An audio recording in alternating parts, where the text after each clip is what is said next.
आप सभी भाई-बहनों का आध्यात्मिक ऑक्सीजन की लघु ज्ञान संदेश कक्षा में एक बार फिर स्वागत है। आज की चर्चा एक सावधानी को लेके करने जा रही है। सर कहा जाता है ना, बी अलर्ट इन ड्राइविंग। गाड़ी चलाते समय सावधानी बरतिए। इसलिए राजमार्गों पर बड़े-बड़े कुछ ऐसे संदेश लिखे होते हैं। सावधानी हटी, दुर्घटना घटी। ये सभी स्थितियाँ आपके हमारे अनुभव की स्थितियाँ हैं। लेकिन आप अपने जीवन में देखिए, आपका हमारा जीवन व्यक्तिगत भी है, पारिवारिक भी है, सामाजिक भी है, देश, प्रकृति इन सभी स्थितियों से के हमारे कर्मों का, आपकी हमारी क्रियाओं का अन्यों पे प्रभाव पड़ता है।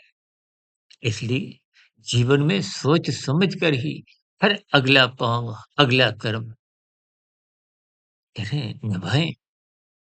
क्योंकि कर्मफल सिद्धांत की स्थितियाँ कभी भी किसी का पक्षपात नहीं लेती।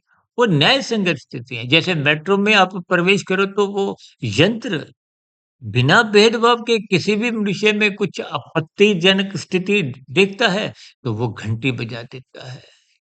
ठीक इसी तरह परमात्मा ने बार-बार कहा है, धर्म को प्रथम स्थान पे रखो, सत्संग करो, ज्ञानमय स्थिति में रहो, ब्रह्म मुहूर्त में उठो।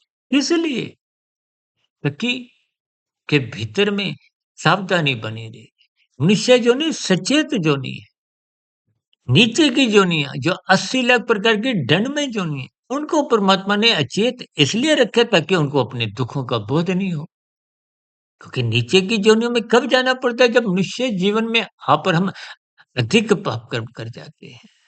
और कानून का उल्लंघन करते हुए यहाँ की स्थितियों से यदि आप दंड से बच भी जाते हैं, तो प्रकृति की कर्म बल सिद्धांत के अंतर्गत उसके हमारे चालान कट जाते हैं।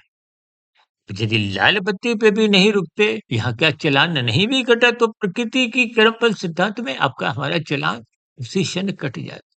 इन स्थितियों को जब आप महसूस करोगे, ये महसूस तभी होते हैं जब आप धर्म की सीढ़ियाँ चढ़ने लगते हो, ब्रह्म मुहूर्त में उठने लगते हो, शास्त्रों का स्वाध्याय करने लगते हो। शास्त्रों में तो देखिए एक-एक शब्द बहुत ही नपा-तुला, तोल-तोल के कहा गया। आप और हम उन स्थितियों का संग नहीं करते, मात्र संसार में धन, धन, धन इसी की ही माला जपते-जपते कानून का भी उल्लंघन करते हैं, शास्त्र विरुद्ध पाप कर्म कर जाते हैं और वृद्धावस्था की स्थितियों में आते-आते यदि कुछ पश्चाताप होता भी है, तो उस समय विशेष में कोई सुधार की स्थितियाँ बन नहीं पाती। इन सभी स्थितियों को आप भी तर्कपूर्वक, ज्ञानपूर्वक समझिए, ताकि आपके हमारे जीवन में धर्म प्रथम स्थान पे रहे, अर्थ और काम मर्यादित रहे। इसका विशेष को यहीं विराम देते हैं।